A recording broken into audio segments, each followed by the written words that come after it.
Hey, I'm Russ Siegel. I am the executive director of the Sequoia Fund. As you may not know, I have also been a professional speaker for over 20 years. And in the last recession, 2008, 2009-ish, I used to present something called the recession-proof business, and I would work with businesses, organizations, associations on how to help overcome the effects of a recession, how to shore up the business and shore up the fundamentals, make sure that the business was as sound as possible so that you could weather the recession. Uh, Economic downturns are not unusual in this country or around the world. What is unusual about this is that this is the first time in history that I have been able to find that we've actually held a gun to the head of our economy and said, stop, everybody go home, do nothing. And there's some debate right now over what is considered an essential service, and who has to continue working, who gets to continue working, and so forth. All that's going to be hashed out by politicians and people who um, you see a lot more of than me. And so I'm going to let them do that. But what I want to do for the next little bit is to run through some of the things that I covered in this presentation years ago. I've updated it a little bit, and there are some things that are not going to fit today, and we're going to cover those.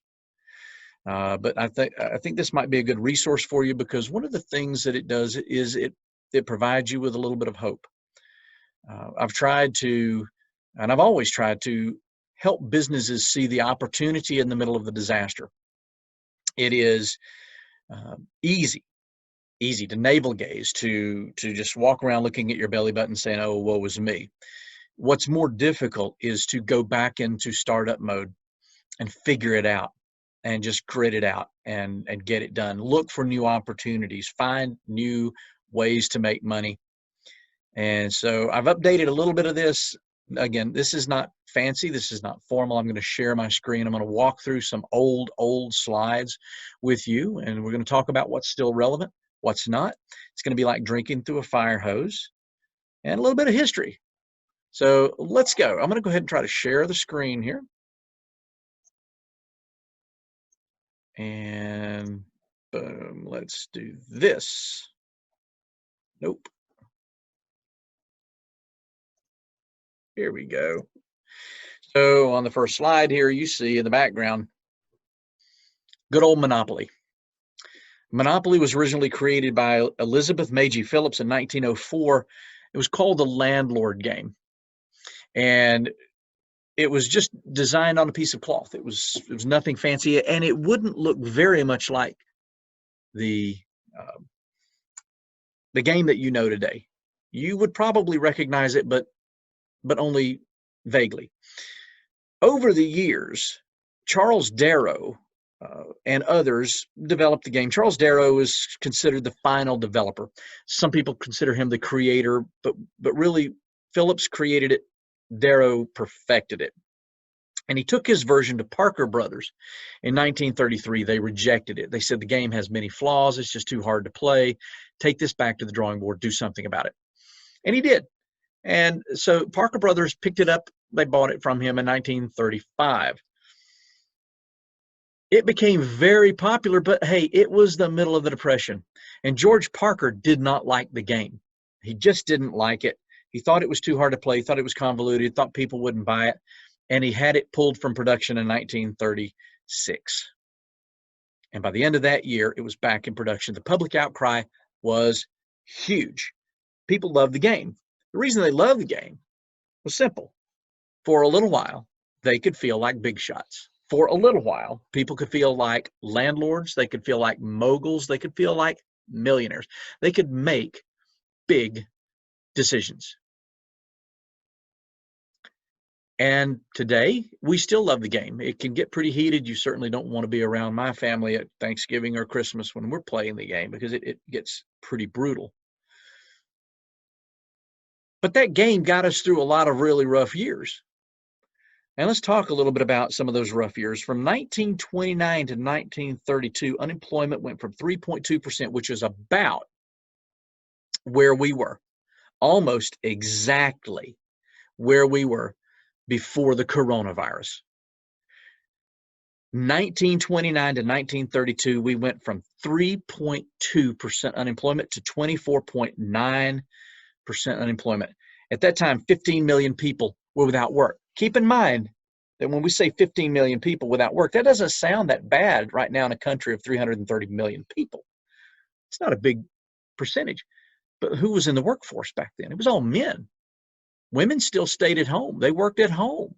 Not that they weren't working, mind you. Please don't send me nasty emails.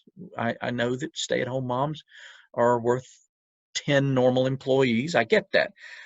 But men were in the workforce. So when we say 15 million people were out of work, it's not like dad wasn't working, but mom still had a steady income. These were 15 million households that didn't have anything. And government spending and employment was low. We didn't have near the number of government employees, which is a pretty safe bet most of the time, unless there's no budget. There were no public works programs. There was no economic safety net. The economy was based on goods production. We were a manufacturing economy, and at some degree, we were still very largely an agrarian economy, even in the 1930s. Now, today, we've moved from a production-based economy through the service-based economy to a knowledge-based economy. This is why the largest accommodations company in the world doesn't own any hotels. They don't own a single room. They don't own any property, and that's Airbnb. It's knowledge-based. And again, there's debate on this as to whether we should move things back and how much we should move back to the U.S. We don't make socks anymore, but we design and manufacture the industrial machinery that make the products that we use. Wages were different back then. There was no minimum wage. A worker was literally a low-income worker. The labor force was virtually subject to the whims of the employer. They could cut your pay if business went down. They could increase your pay if business went up, but a lot of times that didn't happen. Just look at the history of U.S. Steel, some of the strikes that they had, and some of the problems that they had raising and lowering wages at will. The stock market did not recover to its pre-1929 levels until October of 1954. Now get this. There are some economists who will debate, and if you want to debate this later on, we can one-on-one, but a lot of economists are debating now whether the New Deal helped us out of the Depression or actually prolonged it. And I know that when we look at individual families, and even I have family members who say, if it weren't for the New Deal, we would have starved. But we don't know that they would have because we had the New Deal. It's hard to prove a negative. And so, but looking at the macroeconomic effects, we think that maybe it did prolong it. That's neither here nor there.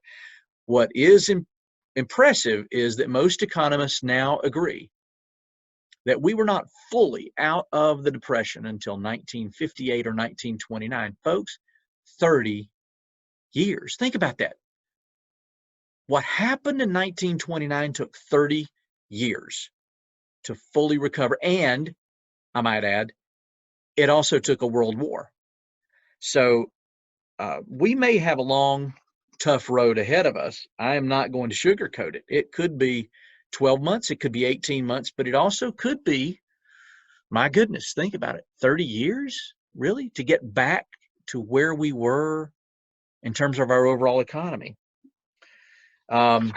So we've had recessions since then. We've had economic downturns, and I remember my parents bought a house in the 1960s, and we moved in the 1980s. They bought another house. And I think the interest rate there, the mortgage interest rate was somewhere around 18%. And when I bought my first house in the early 90s, 91, 92, our interest rate was 8%. And we were darn glad to get 8%. As a first-time home buyer, we thought that was pretty impressive. And there were not many interest rates that were much better than that. And so things are not yet as bad as they have been. They could be there. They could get there, and we could get there sooner rather than later, but we are not there yet. All right, so let's talk about some companies that made it through. We have Kellogg versus C.W. Post. That all came down to corporate benevolence. We have Procter & Gamble. That came down to advertising. A.E. Schmidt came down to diversification and goodwill. You may never have heard of A.E. Schmidt, but I'm going to talk about all these in just a second. Crane Paper went back to their knitting, stuck to their knitting, stuck right to their core. And then we've got other businesses like Camel Cigarettes, Marshall Elevator, and Chevrolet. So let's talk about these. The companies that thrived during the Depression quite simply acted as if nothing was wrong. They acted like their customers had money to spend. They did not assume that their customers were poor. They didn't assume their customers were broke. By the way, broke is a condition. Poor is a mindset. You can be broke, but you don't have to be poor. And companies that made it just decided that we have something of value to offer and people have money to buy it, and we're going to get to them.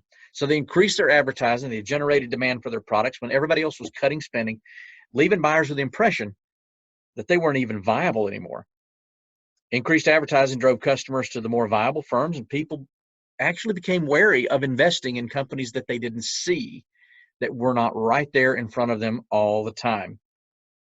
So when other companies were cutting pay, cutting their workforce, C.W. Post was doing this. They were getting very defensive. They hunkered down. Kellogg engaged in $1 million expansion of his company's Battle Creek plant, and he doubled his advertising budget, and he switched from an 8-hour workday, which was not all that common back then. A lot of people were still working 10, 12 hours a day in the 1920s and 30s, but he had 3 shifts of 8 hours, and he cut everybody's hours. Sounds bad, right? Sounds bad, but he was paying people 75 cents an hour, which was far above the prevailing wage in Battle Creek at that time. He didn't need government to tell him what the minimum wage should be. He just knew that it was the right thing to do. And he was paying people 75 cents an hour. And he said, look, I'm going to cut your hours, but I'm going to pay you for 8 hours. You give me 6 hours of hard work. I'm going to pay you for 8 hours. And I'm going to add a 4th shift. He brought in a lot of folks around in and around Battle Creek that were out of work, and he put unemployed people back to work, put money in their pockets. And folks, that benevolence, the way he took care of his neighbors, stuck. It stuck. People did not forget that. Kellogg overtook Post during the Great Depression, and they've never looked back. Procter & Gamble's always had a company philosophy that you increase your promotions in an economic downturn. In fact, my guess is that watch your television, look at your print advertising, watch the traditional advertising mediums. You're going to start seeing P&G roar back with their different brands, Crest, Listerine, whatever the mouthwashes are that they have. You're going to start seeing Procter & Gamble brands all over television. You're going to hear them on the radio. You're going to hear them everywhere, because this is what they do. During the Great Depression, P&G president Richard Dupree increased radio advertising. So remember, radio advertising, radio was still a baby in the 1930s. It was brand new. And in those days, they had commercials. Procter & Gamble was not the first company to do a commercial, but commercials were 10 to 15-minute infomercials. They were long, they were dry, they were boring. And a lot of times, if people had a radio, the commercial was when they would walk away and do something else. Procter & Gamble initiated this idea of the 30-second commercial, the 1-minute commercial. And they made them entertaining. And they said, look, people are at home. They need to be entertained. When they have some money, they're going to buy a radio. So let's give them something entertaining. And Oxydol, a Procter & Gamble brand that is still around today, started advertising the show called Ma Perkins, which was the first radio soap opera. That's why it's called a soap opera, because it was something that people could pick up on You could start watching a soap opera today, and yes, there are things that happened 30 years ago that you missed. Big deal. You're going to pick up on the plot. You're going to be able to watch it, and if that's your bag, you're going to be able to enjoy it. So go for it. But in those days, they realized that if people had money, they were going to buy a radio. There are three things we know people spend money on, and even the worst economic conditions. One is we're going to eat well. So if people have money to spend, they're going to take the family out to eat. Number two, they're going to look good, which is really distressing right now because most of the people who do well in an economic downturn are hair salons, stylists, barbers do well, nail salons do well, and every one of them have been closed because of this virus. One of our clients even joked, and probably not a real joke, it's probably real, that people will cancel a doctor's appointment to get their hair done. And so this is really devastating to that. But we also know that three, when people have money, they're going to spend it to be entertained. So two industries boomed during the Great Depression: radio advertising and radio production. If a family could save their money and buy one of those magic boxes to put in the corner of the family room, well, after the dinner was cleaned up and the kids were ready for bed, they could listen to some radio, and it was good family entertainment. It connected people with the world. It was their internet, so to speak. We're going to talk about another company in a little bit that was also connecting people to the world at that time. Radio was the fastest growing industry during the Great Depression. P&G doubled their ad budget every 2 years for the duration of the Great Depression. At the end, by 1939, they were sponsoring 21 radio programs. A.E. Schmidt, again, you may never have heard of them. They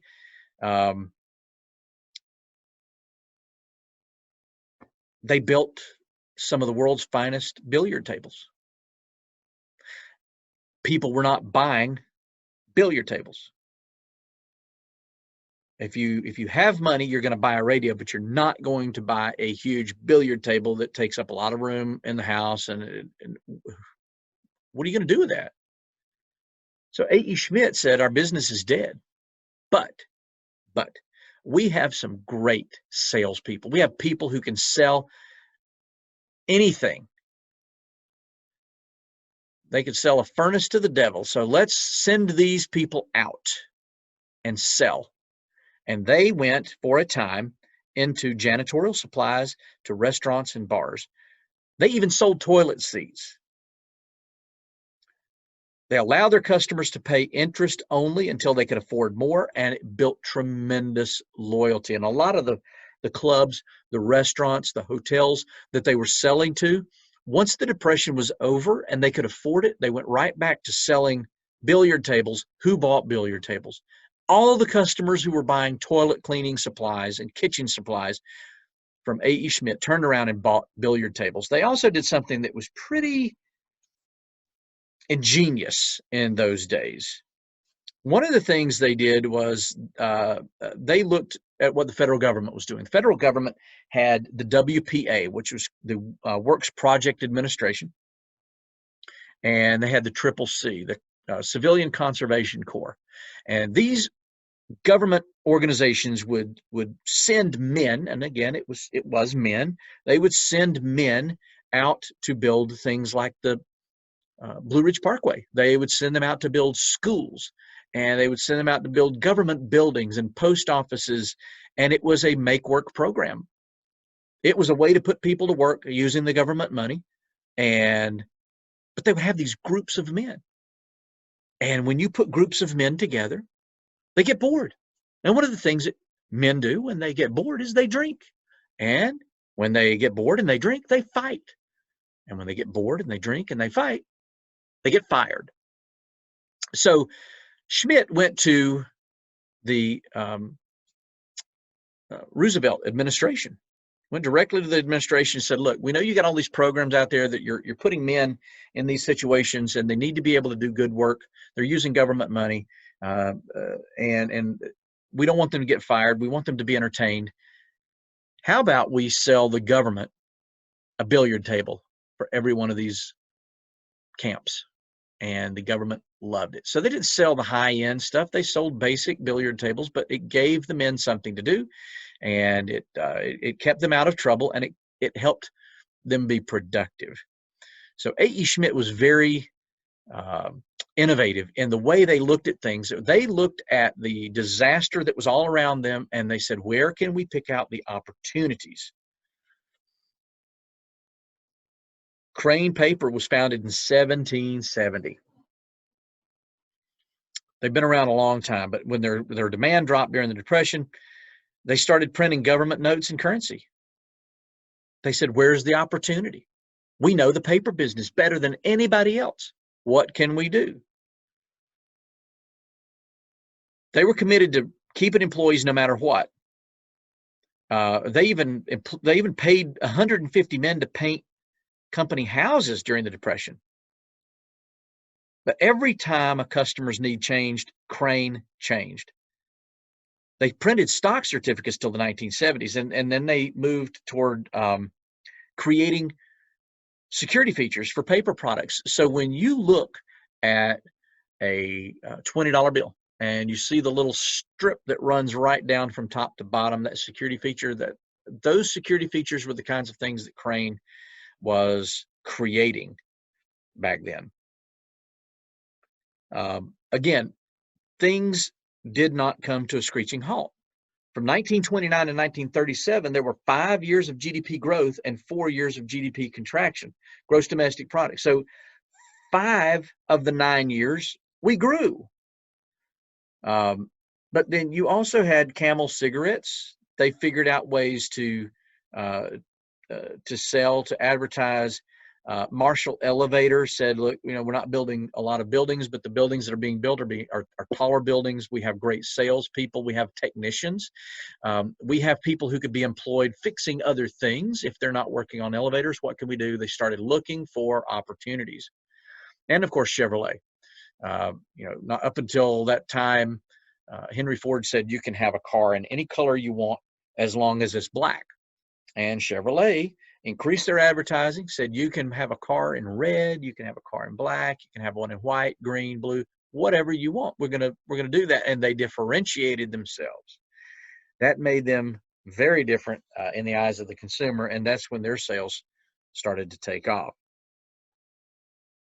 Now, companies also had some things in common. These companies that made it through had a lot of things in common. And there's a reason you see a scuba diver here. He's wearing neoprene. We're going to talk about that in a second.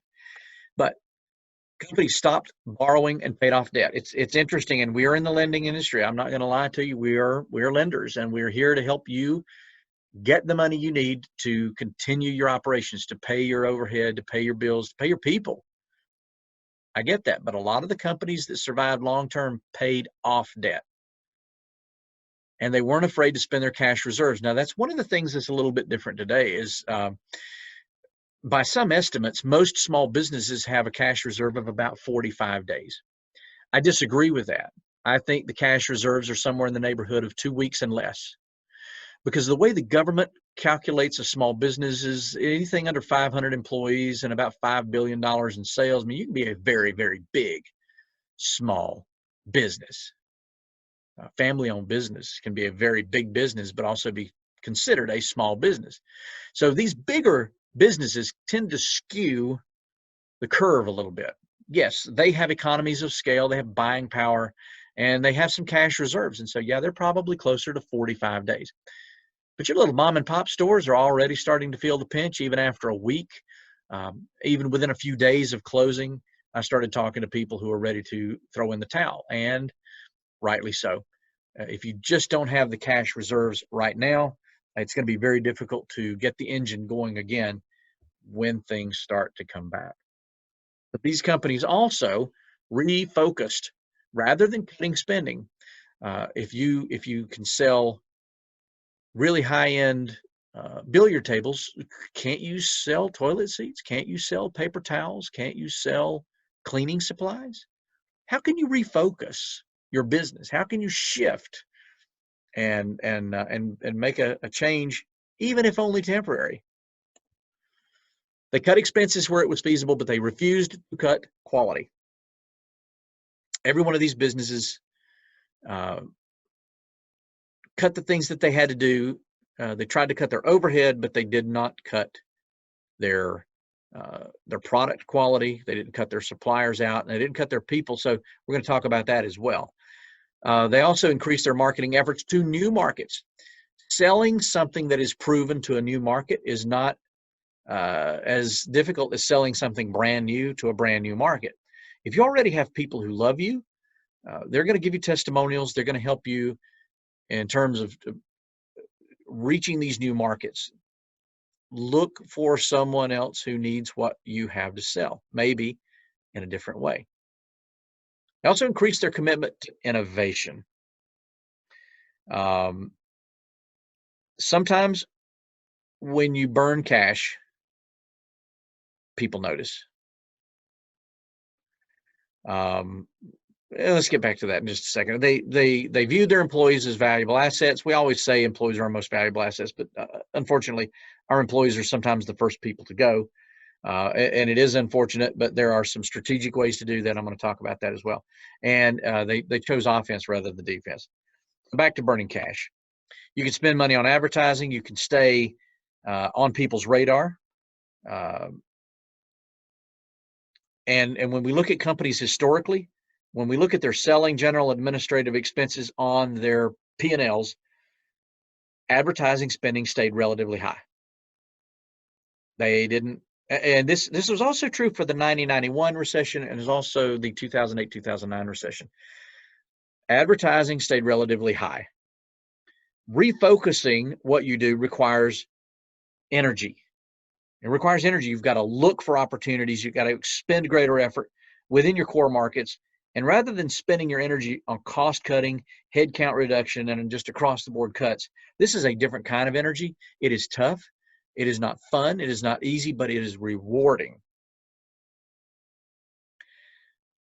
And don't be afraid to innovate. So the reason there is a scuba diver here, neoprene, which is what the scuba diver is wearing, was publicly announced in 1931.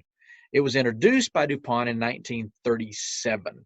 In the heart of the Great Depression, DuPont was creating things that we still use today, that are still common today. They also discovered nylon in 1934 and had it on the market by 1938. And I'm not talking just nylon in terms of pantyhose. I'm talking nylon in terms of belts and hoses that we use in automobiles and insulation and things today. In theory, you can cut your costs to zero, but there is no theoretical ceiling on your sales. While other companies were only seeing risk, these more successful companies took a long-term view. And they understood that managing risk doesn't mean avoiding risk altogether. You have to take some risks. If you've read the Good to Great book by Jim Collins, there's in this book something called the Stockdale paradox, and it talks about remaining optimistic while keeping a firm grasp on your current reality. I think it's really important that we understand the reality of our situation is that it's not real good. We're in a tough spot. But if we let that get us down, and if we don't remain optimistic during that, then we're not going to survive this economically. Can a bad economy be good? Is there such a thing as a good bad economy? Now, Depression era economist Joseph Schumpeter loved a good economic downturn because he believed that it was a cleansing fire for business, for the economy. And he often would emphasize the positive effects of a downturn. He called it creative destruction.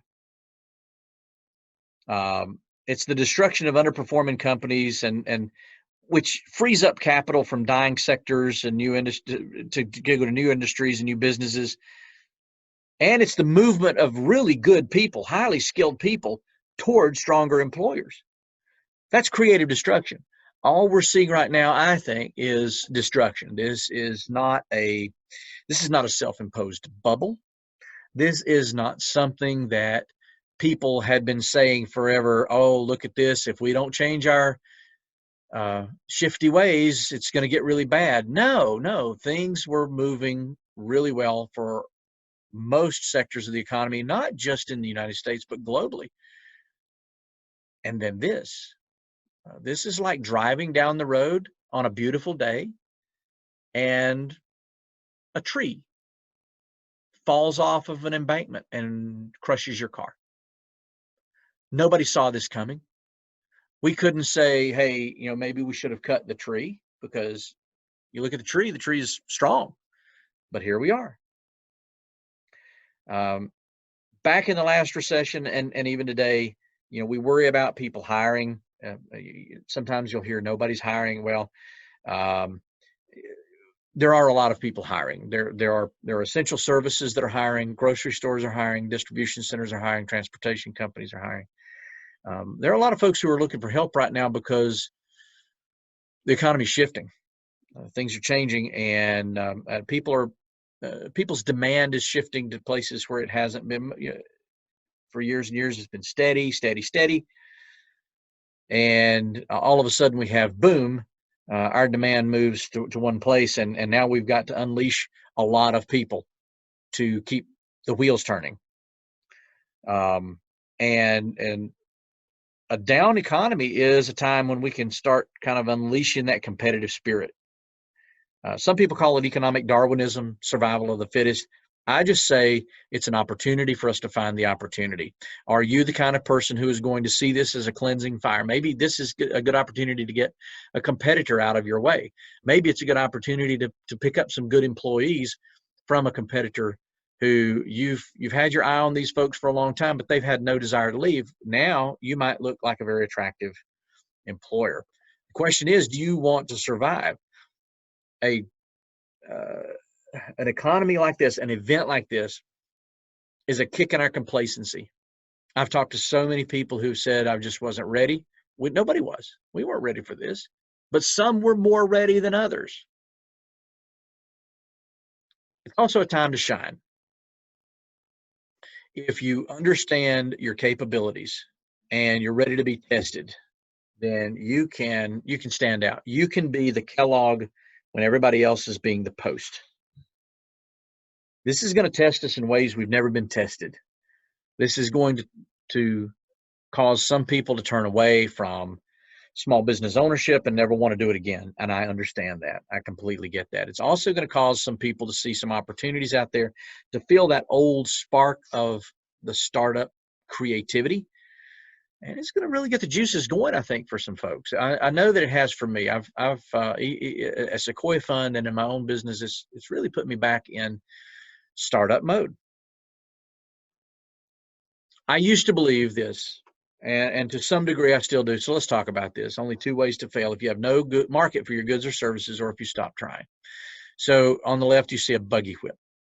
We don't need a lot of buggy whips these days, but the buggy whip manufacturers were absolutely convinced that this newfangled automobile was a fad, that it was going to go away. Nobody wants one of those. So they stuck it out. They didn't change. Some of them took their leather skills and started to make seats and luggage and accessories for these automobiles. But some of them were just very, very stubborn, and they went the way of the dinosaur.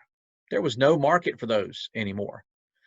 And over on the right, you see Thomas Edison. Now, fun little fact here, Thomas Edison always kept his hand in his pocket.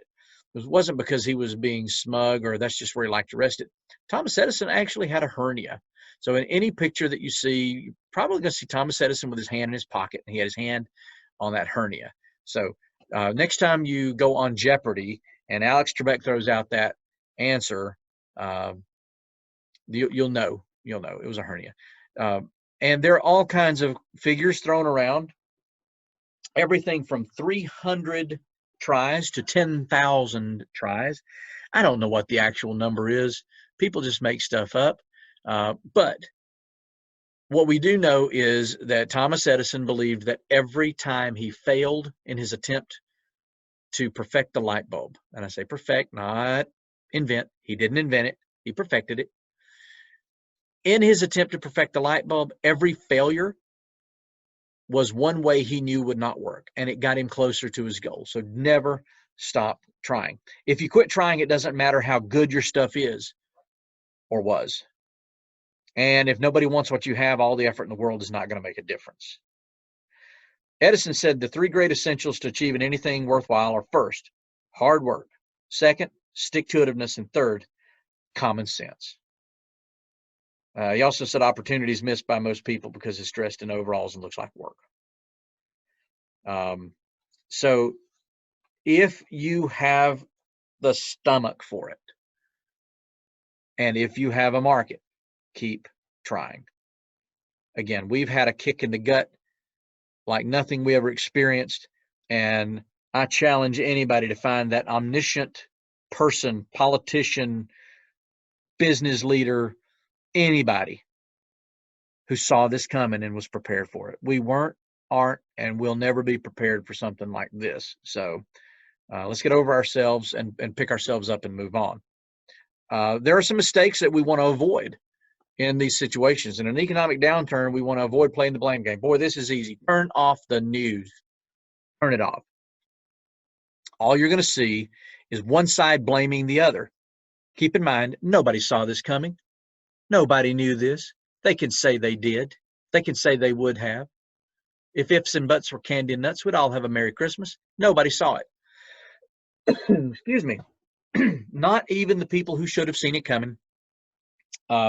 Even the health professionals who were saying it's going to be bad didn't know it was going to be this bad. We still don't know how bad it's going to be. It could go away next week. Miraculously, we don't know. Excuse me. So this does us no good. This wastes time. Unfounded panic doesn't do us any good. If we're worried about how much toilet paper we've got, we're not worried about our business. Think about the things that are most important. Famous college football coach Lou Holtz has a philosophy that he has employed for years, and it's called WIN. W-I-N. WIN stands for what's important now. What's important now? We need to be focused on if you've got projects that have been on the back burner for a while, hey, guess what? They're going on the back burner for a long time. Take them off the burner, put something else on the burner. We've got to focus on fundamentals right now. We got to focus on what's important right now. And playing the blame game and being panicked over it don't really do us any good, because these cause us to go into a defensive posture. We curl up. We go into a fetal position. And when you're in a defensive posture, you can't throw a punch. I'm going to give you some defensive measures that you can take, but by and large, we got to be offensive. The recession causes distortion, disorientation. It causes us to fear things, and fear leads to a universal slash and burn mentality, because these are the easiest and most tangible changes we can make.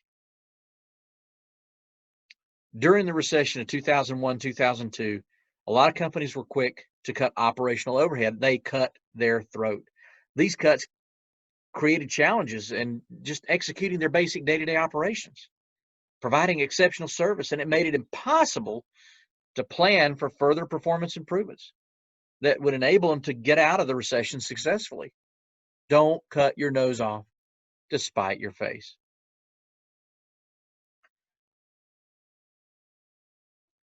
A defensive posture also causes us to cut our advertising. Companies are really quick to drop advertising, drop out of sight. I talked with, excuse me, the company that handles our promotional items, Specialties Plus of NC. They're located right here in Jackson County. They're my neighbor, and they're a 31-year-old company. I was told today they have 70 companies that put their orders on hold. My advice to those 70 companies, if we could just let me speak directly to those 70 companies for a second. Pull the trigger. Execute those orders. Don't disappear. If you've ordered promotional items, put those promotional items in the hands of your biggest fans. Sequoia Fund ordered a boatload of hand sanitizer. At the very beginning of this, when people first started using the words wash your hands, we bought a tremendous amount of hand sanitizer with our name all over it. We're going to make sure that gets out to the public. We're going to make sure it gets out to officials. We're going to make sure it gets out to the police and the EMS and anybody else who needs it. And everybody in town is going to see Sequoia Fund, because we are not going to be defensive. We're going on the offensive. But we're not going to be blindly optimistic. Blind optimism is just as dangerous, if not more dangerous, than a defensive posture. Blind optimism can cause you to be stupid. It can cause you to do things that you otherwise wouldn't do. Panic leads us sometimes to do the right thing in the wrong ways. Blind optimism can cause us to do the wrong things in the right ways. We can execute exceptionally well and do the wrong things. If we cut our capital spending, we miss golden opportunities to upgrade our infrastructure. Now's the time we should be studying, improving ourselves, training our employees, training ourselves, figuring out how to get out of this and figuring out what we're going to do on the other side. And looking internally. Too much navel gazing, not nasal gazing. You don't want to look in your nose, but navel gazing, looking at our belly buttons and saying, oh, woe is me, keeps us from seeing opportunities. We've got to stop focusing on what we believe to be a bleak future, and we got to instead focus on curing our customers' pain and giving them what they want. If we start focusing on short-term gains, we take our focus off of our long-term health. We need to look at where we want our company to be in the next 10 years. Are we going to be around in the next 10 years? I have talked to people who are despondent. I've talked to people who are already seeing early signs of depression. I can't help them with that. They need a therapist. I've also talked with people who are seeing potential. They're saying, okay, we're thinking about what we're going to do when this turns around. I'm talking to people in the hospitality industry who are saying, people are going to be afraid to fly for a while, but maybe they will drive and take vacations closer to home. That is an optimistic view that is not blind optimism. To say that, hey, this will be over next week, that is blind optimism. But we have to be thinking about where we want to be. We don't want to be a bunch of ostriches with our heads in the sand. And by the way, I don't think ostriches, if you look it up, ostriches don't really put their heads in the sand. It's just it's a folk myth. We don't want to depart from our fundamentals. Now is the time to tighten up. Make sure you have a good handle on your numbers. You need to understand where your break even is. You need to understand what your margins are, how deep you can dip into your margins before you start to lose money. You want to make sure that you have a grasp on that and understand where that is. So let's talk a little bit more about defense versus offense. Defensive posture is hunker down and hide. Stop advertising, fire your staff, cut your salaries and benefits, keep info close to the vest. This is really dangerous. If you want people to make assumptions, scary assumptions, if you want them to assume that you're lining your pocket with gold while they're losing their job and going hungry, keep everything close to the vest. If you want them to talk about you behind your back, if they want to think that you're underpaying them and that it's you versus them, keep your info close to the vest. It's dangerous. You hoard your information at your own risk. Defensively, you're going to hold your own. You're going to avoid risk. Now may be the best time to take a risk. And you're also going to cut your price to attract customers. Keep in mind that when you cut your prices, you're saying something about your value. You're also training your customers to pay less. It's very difficult to train them to pay you more once you want to start raising your prices. Versus an offensive posture. So offensively, we want to go on a public relations blitz. Do something good for the community. I've seen sandwich shops offering free sandwiches to kids, school kids who are out of school, And unfortunately, we know that in a lot of rural neighborhoods, maybe even in fact in some urban areas, um, that meal that a kid gets at school is probably the only decent meal they get all day. Um, and even in the 21st century, that is a reality. And I'm seeing restaurants stepping up and saying, if you are a student in this county, you come in here every day, I'm going to give you a sandwich, no questions asked. Of course, now it's takeout only, can't dine in, but I think that is great public relations. It creates what's called marketing gravity. Marketing gravity is a term that was coined by consultant and speaker and author Alan Weiss. And this is all about creating attractiveness. It brings people to you. When you create the right kind of marketing, people are attracted to your business. And so you don't have to go out and get them, they come to you. Increase your advertising. If you're going to have to cut something, try to find something that you can cut to not decrease your advertising. Everything is negotiable right now, folks. Your lease is negotiable. Your loans are negotiable. Your cell phone is negotiable. Your mortgage is negotiable. Everything is negotiable. Take the money that you save from negotiating better terms and put that money in advertising.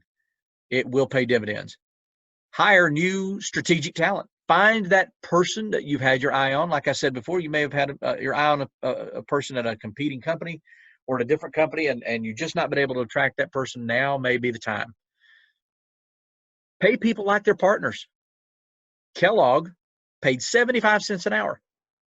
There is a myth also, by the way, that Henry Ford paid people $5 a day because he wanted them to have enough money to afford a car. No, he didn't. He didn't care. Most of his employees were illiterate immigrants. He didn't care if they could drive. What he wanted was for them to not leave. He paid them $5 a day because he reached a point where they would stay. That's just happened to be where it was. So pay people like partners. If you pay them well, they're going to be loyal. But it goes in conjunction with number 5, open the books. Back in the days when I had a packaging and shipping business, I had 3 employees. They were great employees.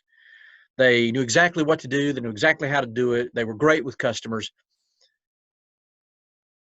But they didn't understand their role in our P&L. They didn't understand how they fit into our P&L. And they didn't understand where they fit into our balance sheet. My children were very small in the 90s, and my wife and my kids and my parents all wanted to take a trip to Disney World. But like a typical business owner, I had the blinders on. I just went in every day, put my nose to the grindstone, and just work. And it was pretty clear that they were going to go with or without me. And so I decided that if I was going to go, my employees had to know everything I knew. And it was kind of scary. And I didn't want them to know how much everybody was getting paid, but I did create a line on the P&L statement that said people expense, which included their payroll taxes, anything that it cost me to employ them, it went into that line. I wanted them to see how big that number was. And for 3 straight weeks on a Saturday afternoon, I brought those folks in and taught them how to read our P&L, taught them how to read our balance sheet, helped them understand how we made money and what happened with all that money once it came into the cash register. And like magic, the assumptions melted away. Up until that point, they thought that every dime that went into the cash register belonged to me. I could just do whatever I wanted to with it.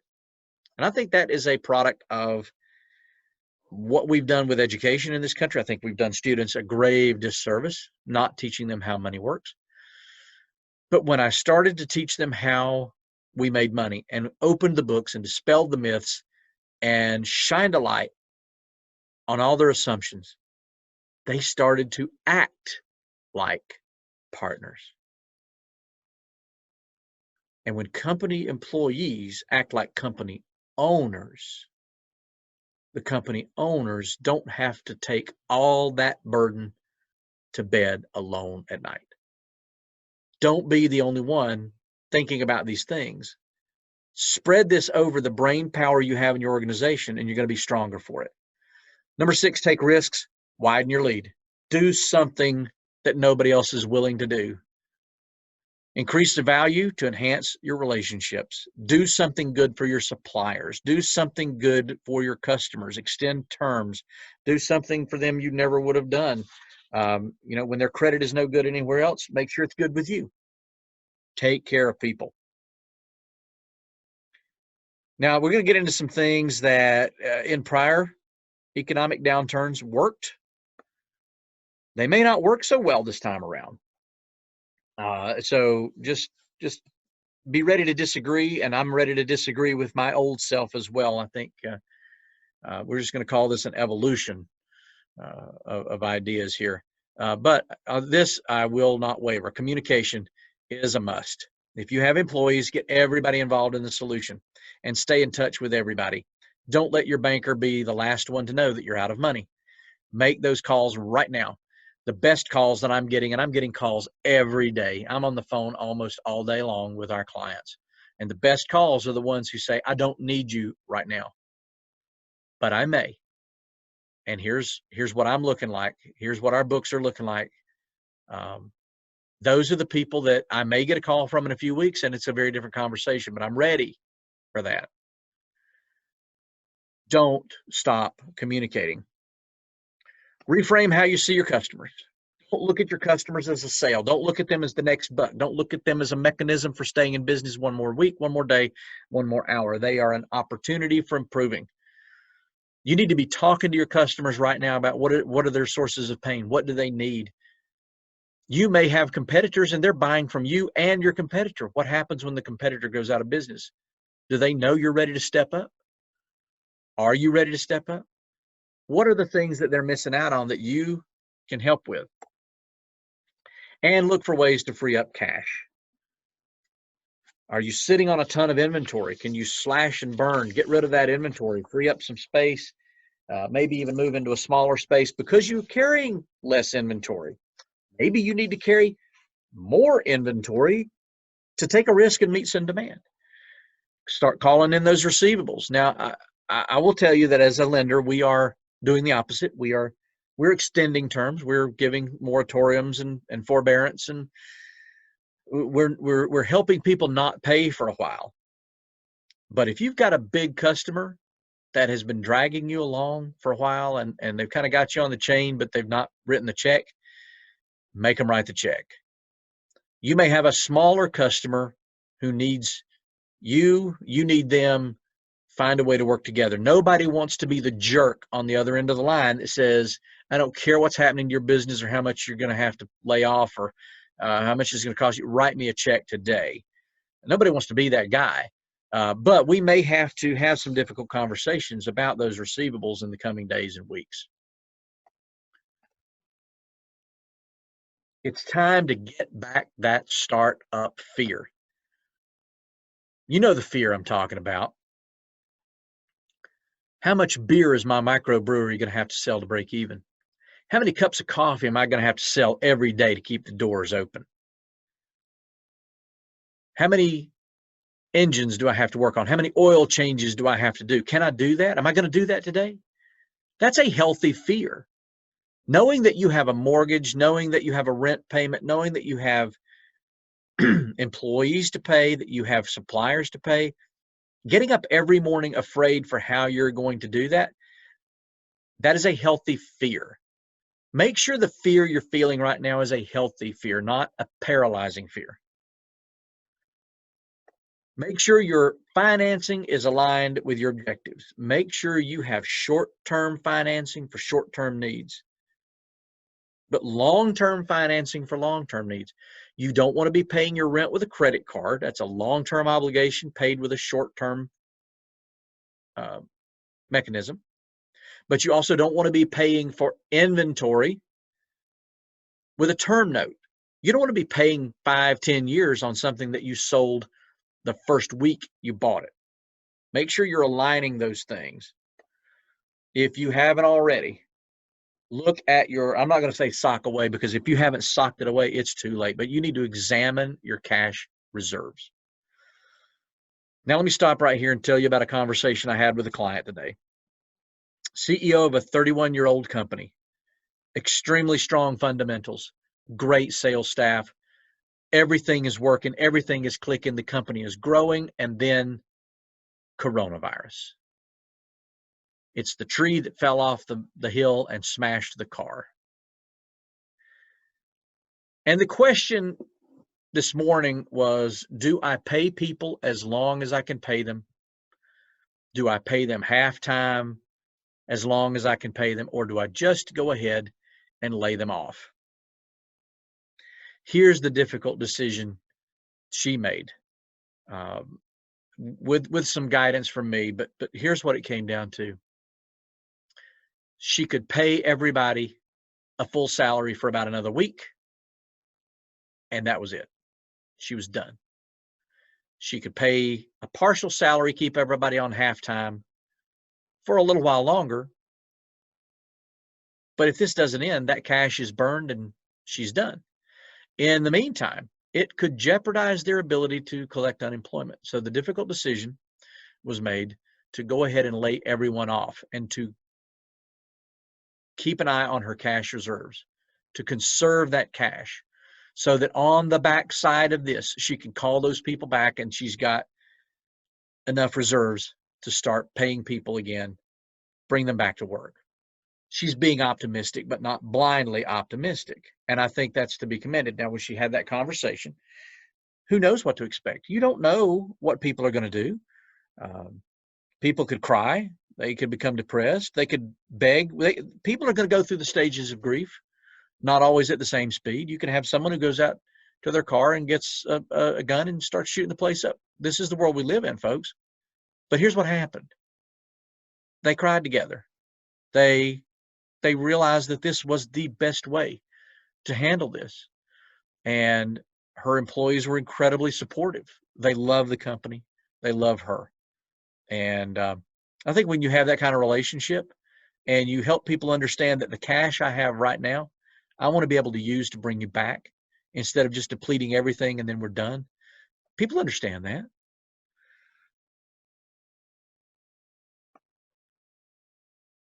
A great professor of management, Dwayne Daggett, at Appalachian State University in 1987, once said this: business is simple. Keep the customers you have and get more. Well, Dr. Daggett is not with us anymore. I'm not sure what he would have to say about this current situation. But I can tell you that if your fundamentals are strong, this is one of the only ways you're going to be able to get through this, is to keep the customers you have and get more. Or fire the bottom 15%.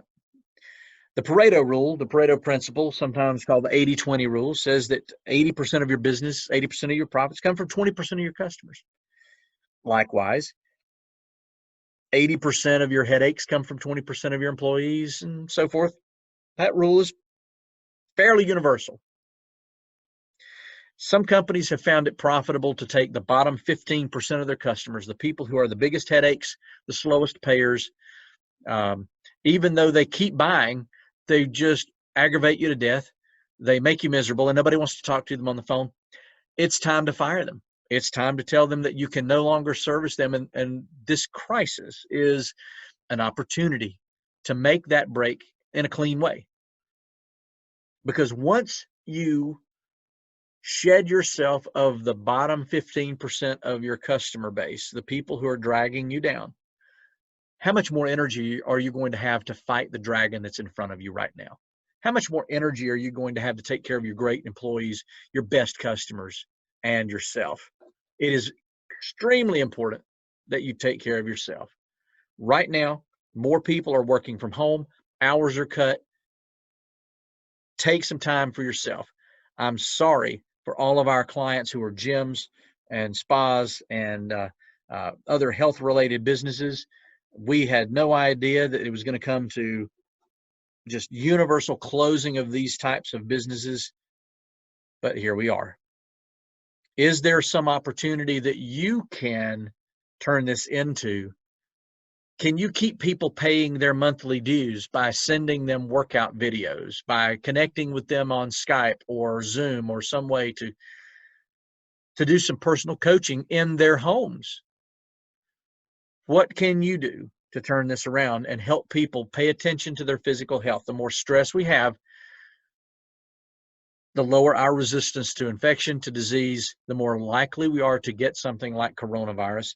So it is imperative that right now, in this time of great stress, that we take care of our physical health. I'm walking more, I'm eating better. Part of that is just being home with my wife. But I'm trying to take better care of myself during this.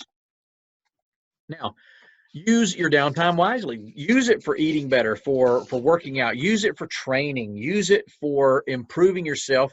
We have some online resources in the lending industry that we use for our employees to make sure that they are stepping up and using their downtime. If they're working from home, this is a great opportunity for them to improve themselves and improve our processes. Now is a great time to hone in on your brand message. Are you communicating the right thing to your customers? Are you connecting with them? And let's get back to fundamentals. If you've been lax in paying attention to your P&L, if you've been lax in paying attention to your critical numbers, those dashboard numbers that help you make good decisions, get back to those. Get back to the fundamentals. Learn about your business. Dig deep into what makes your business work and what makes your business weak. And let's focus on what's important now. Sir Ralph Fiennes said there's no such thing as bad weather, only inappropriate clothing. Colonel Sanders used to use that term as well. He used to say that there's no such thing as bad weather if you're properly dressed. And he was a mean old coot. He was nasty and he cussed a blue streak. But the man knew what he was doing when it came to frying chicken and reinventing himself. Speaking of reinventing, I want to talk to you about some companies that made some pivots. These are companies that one could have pivoted, and I'm going to talk to you about three that did. And the one that did not change when they had the opportunity, and it wasn't an immediate death, but it was the death knell. It was the turning point that caused them to lose their way. Steven Sasson was a developer, as an inventor with Kodak Corporation, Eastman Kodak. And what he's holding is the first digital camera. Now, Steve Sasson knew that the most common rolls of film at that time were a 24 exposure and a 36 exposure. And if he had created this new thing called an iPhone in the 1970s that would hold 1 million photos, people would know what to do with it. So he knew that as he was developing this newfangled digital camera, that he had to have a way for people to understand it. And so he's got his finger on the button up at the top, and the button had two actions. You press it halfway down, it activated the camera. You press it all the way down, it stores an image. And it was a 4-pixel image. It wasn't great, but hey, for the time, it was really, really good. And it stored it on one of the chips down near his left hand. It didn't save it. It just stored it. Because once you save it, you had to have a computer the size of a school bus to get it off of there. Or you could do what people understood at the time, and that is near his right ear, you'll see a cassette tape. A cassette tape would hold 30 images, right between 24 images and 36 images. How cool is that? He was smart enough to know that this was something people could wrap their heads around. And so he had this really bulky camera, but he also understood that when you develop things tended to get smaller, as traditional cameras had done. So he knew he could make it smaller over time and things would get better. And he was so proud of this that he took it and he put it on his boss's desk. This was in 1975. In 1975, his boss looked at this and said, "Get this out of here. What do you think we're doing here?" He said, "We are not in the business of digital cameras. We're in the film business." Steve Sasson understood that Kodak was in the memory business. Just look at their advertising from the 1970s and the 1980s. It was all about capturing good times, capturing memories on film. And it was the on film that captivated upper management, and it caused them to not see the forest for the trees. They did not see the opportunity. They did not pivot. And when they finally got into the digital camera game, they were late. Now, there were some companies that did pivot and did it really well. Western Union at one time, again, I said radio was sort of the internet of its day. Western Union was definitely the internet of its day. It was definitely the email of its day. At its height, they were distributing 20 million messages a year. Doesn't sound like a lot when you think about the term in terms of the volume of email that we send every day. I probably get half of that in my inbox. So 20 million emails is not a lot. 20 million letters is not really a lot. But when you think about sending a telegram, you had to think about what you were going to say, or you had to write it down, and then you had to go to a telegram office. You had to go into that Western Union office, maybe even have to stand in line and wait your turn. You had to either tell the person there that you wanted to send a message, or they had to read your handwritten message, and then it had to go across a wire, had to be picked up on the other end, had to be written down, and then it had to go to a human who would take it, get on a bicycle or go on foot, and deliver that message to somebody's house. There were a lot of steps there to get a message through. But then there came a time when people weren't using telegrams anymore. It was cheaper to send a letter. It was really fast to send a letter. UPS got into the overnight business, and then we had this email, which became instant. And they had to pivot. They became the #1 money transfer company in the world. And now they transfer over $8 billion a year, which is impressive considering that the average transaction is somewhere between $150 and $250, because, again, you're sending money to somebody who just needs cash and they need a little bit of cash right now. IBM made a successful pivot. How many computers does IBM manufacture these days? Zero. They manufacture zero.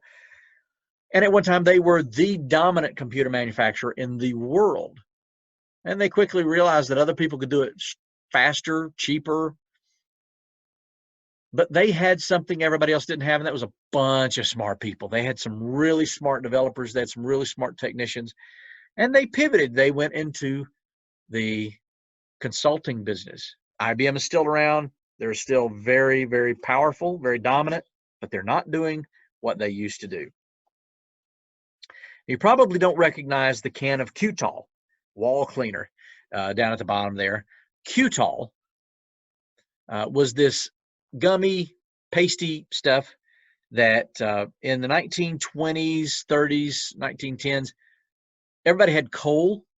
They were using coal and oil furnaces. They were burning wood in their houses. And what happens when you burn coal, oil, wood? You get soot. And this wall cleaner, you could just take this wall cleaner, dab it on your wall, just roll it across your wall, and it would take the soot right off. It would restore the beauty of your wallpaper, or the wood, or the paint.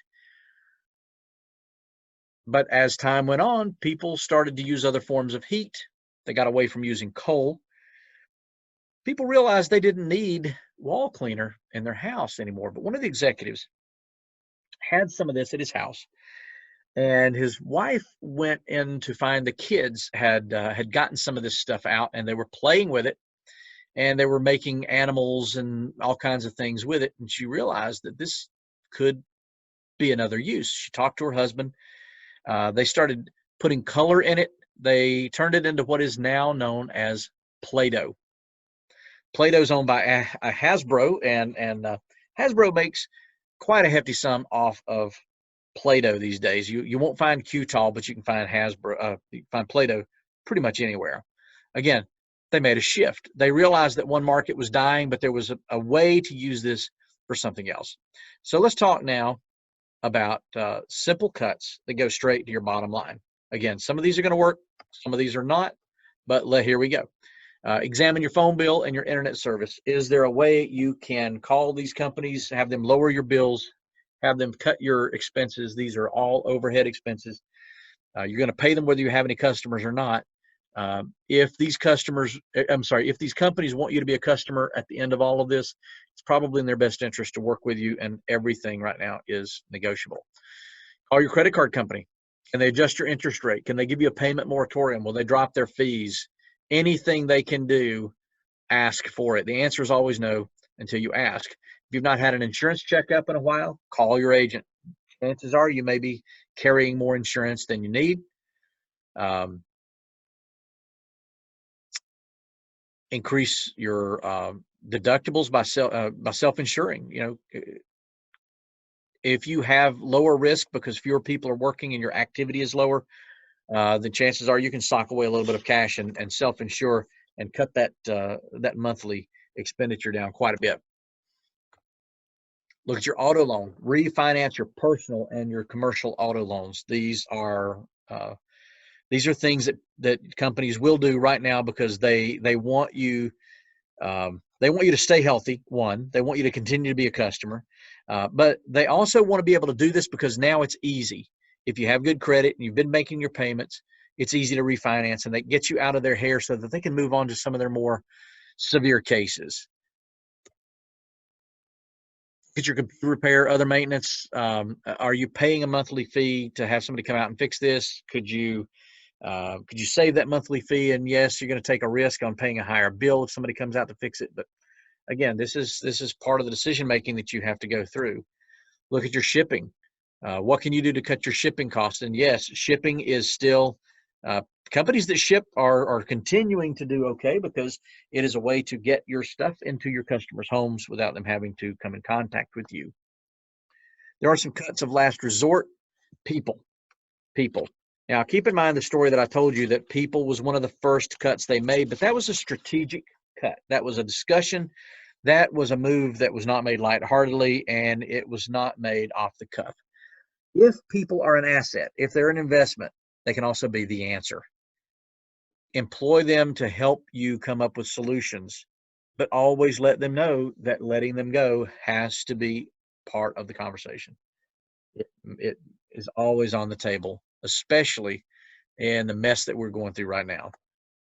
If you have high short-term costs, don't necessarily term those loans out. You might want to go ahead and try to pay things off right now. If you've got a high credit card bill, it may be in your best interest to just go ahead and pay that off instead of terming it out and paying a high interest rate over the long term.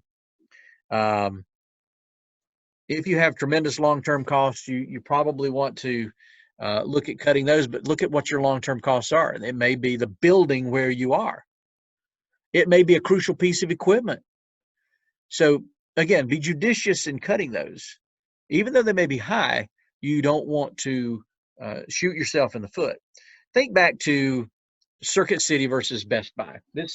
Some of you may not remember this, but Circuit City was a formidable competitor to Best Buy. In fact, they predated Best Buy, but they made a strategic decision that they were going to fire their best and highest paid salespeople so they could save some money. And in saving this money, they were going to hire inexperienced high school and college age clerks, not salespeople, but clerks. And when they did that, they went out of business. It wasn't very long at all before they tanked. At the same time they were cutting employees and cutting salaries and cutting experience, Best Buy was training people. They were becoming appliance experts, TV experts, computer experts, mobile phone experts, networking experts. And so, I guess the question here is, do you want to cut people because it's easy, or do you want to turn your people into a formidable force of experts? Only you can answer that. We have to be thinking in new ways. Yes, we're probably headed into a recession at best, absolutely no doubt. In fact, right now, some economists are predicting that first quarter GDP will be down 4%, which is not much, but it's also projected to be down 14% in the second quarter because it's a lagging indicator. But they're also expecting that if we can pull out of this pretty quickly, that the third quarter will be up 4%, and the fourth quarter will be up as much as 8%. So we will have a net GDP decrease this year. If we're lucky, it won't be terrible. But we have to be thinking recalibration, not recession. How are we going to change to meet the times?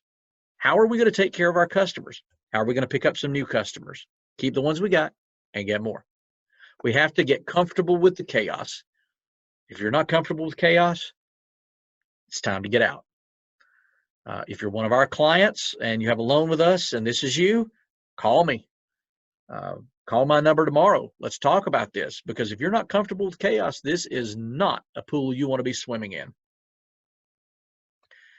Attack small problems immediately. A small cut does not heal itself. Often it festers. It gets infected. It gets worse.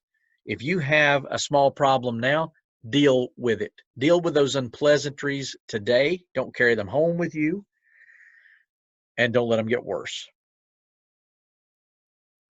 Understand that a good product always sells. Same for a service.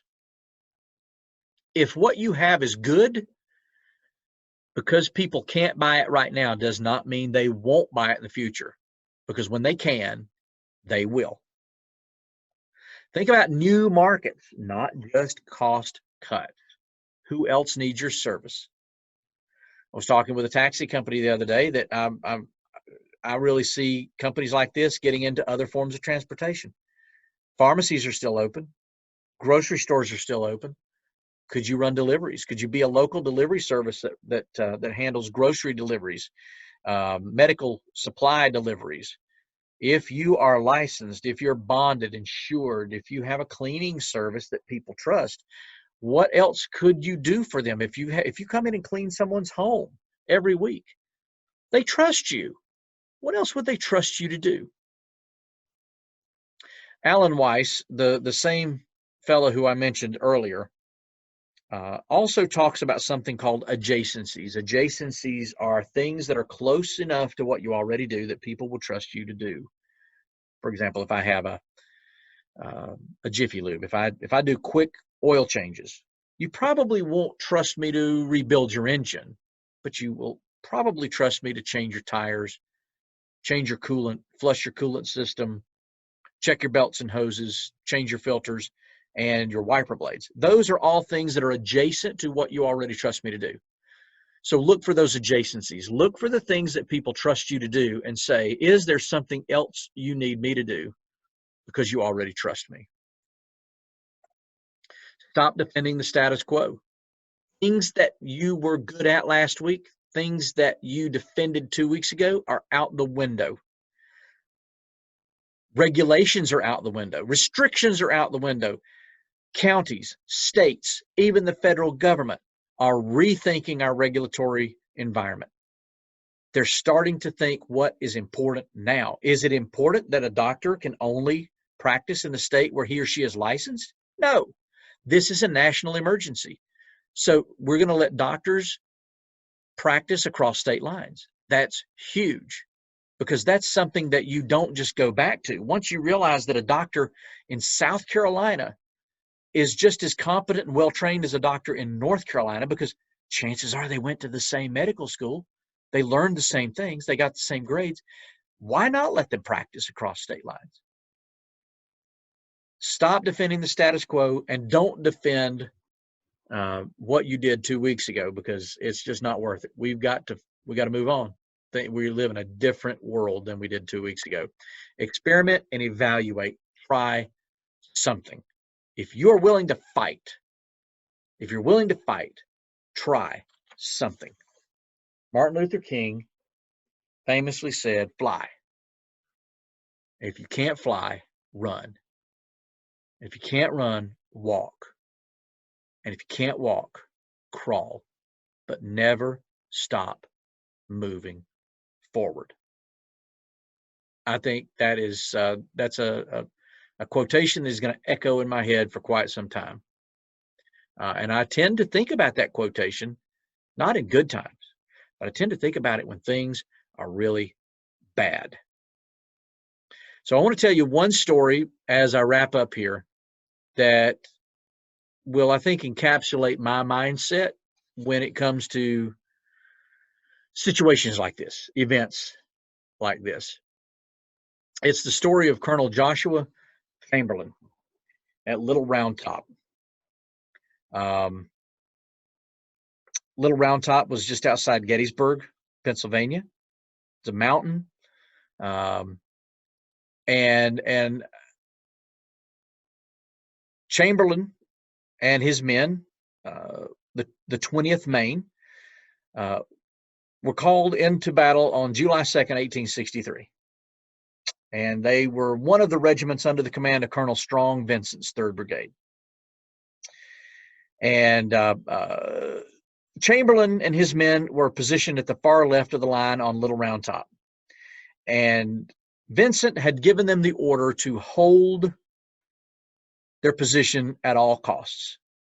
Do not give up the Union ground. Now, I'm going to say something that was taken the wrong way at one time, and some folks got very offended, and I don't mean it this way. The Confederates should have won the battle that day. If they had done what they should have done, the Confederates should have won the battle that day, and there's a good chance that if the Confederates had won the battle that day, they would have gone on to win the Civil War. That's how important this battle was. It's important to note that they didn't do what they should have done that day.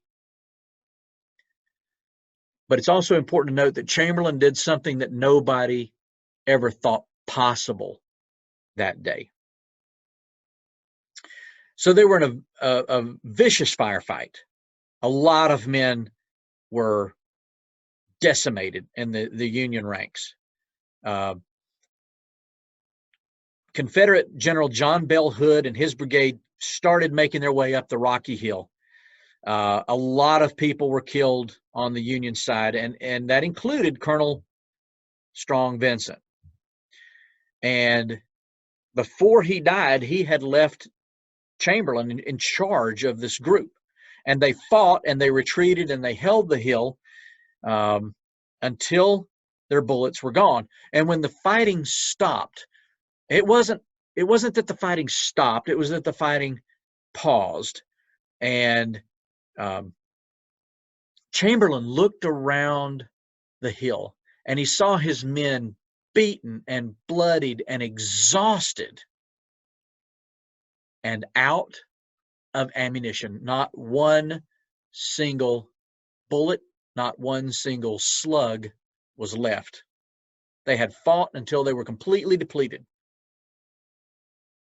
And Chamberlain, remembering his orders, had to make a quick decision. And he decided that the best thing for him to do was attack. So when everything was quiet and all that could be heard was the breathing and the moaning, Chamberlain put out the word, "Fix bayonets." And all around the hilltop, he heard the click of his men fixing their bayonets. They had no idea what was going, but they knew that if they stayed where they were going to die anyway. So it was time to try something. Chamberlain called "Fix bayonets," and then he called them to charge. He counterattacked. His men moved down the mountain toward the Confederate forces, and believing they were being met with a fresh, strong, well-armed contingent, not a shot had to be fired. The Confederates all dropped their weapons, they surrendered, and Little Round Top was held. Now, Colonel Josh Chamberlain was not a colonel at that point, but that was what made him a colonel before it was all over. He could have retreated. He could have stayed where he was. But both of those options meant certain death. So, what are you going to do? Are you ready to fix your bayonets? Are you ready to charge? Are you ready to run down the hill toward the enemy? Are you ready to take on this dragon? Because if you are, we're going to help you as much as we possibly can. I know this has been a long recording, a long thing to listen to, but that's why I recorded it, so that you could stop it, take a little break along the way. Hope it's been helpful for you. Just know that at Sequoia Fund, we are going to charge. We've already fixed our bayonets. We're ready. Fortunately, we still have some ammunition, some things that we can do to help, and we certainly want to do that. We certainly want to be part of your brigade in getting this done. So God bless, Godspeed. I wish you all the best. Stay in touch with us, and don't hesitate to reach out if you think there's anything we can do. We don't have all the answers, but we do know a lot of people, and we're either going to help you or we're going to put you in touch with someone who can. Until we talk again, take care.